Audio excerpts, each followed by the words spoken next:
Even could have done with a little more luck, but it was as if he had been on a stroke of misfortune his whole life.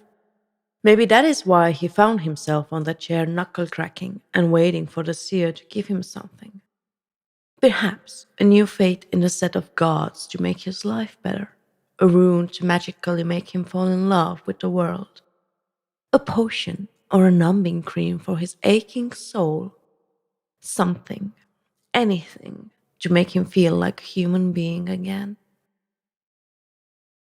The seer was an old blind man with his long grey hair unwashed for a decade, it seemed, living like a hermit in his Soviet apartment. And he was famous for seeing a man for who he is, the past, the future, and the endless turmoil of the present. That naturally made Ivan even more anxious, for he had been on the crusade of finding himself in the empty puddles of liquor and women, but so far had only found a gaping hole in his chest named nothingness, and he feared that he was too far gone. He didn't notice when the seer had come into the room. It was as if he had been the blind one, and jumped from his chair when heard a loud voice behind him say,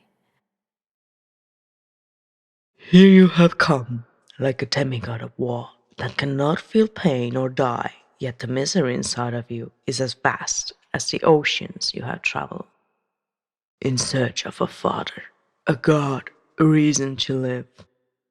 The seer sat in front of him, and it was as if he was gazing into his soul as he continued.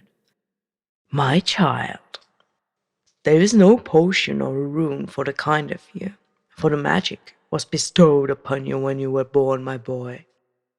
And you were lost, but that was necessary for you to be found." The seer laughed, coughed, and continued. "The power is within you, my child. Only trust what you see." And with this, Ivan felt his eyes cloud up.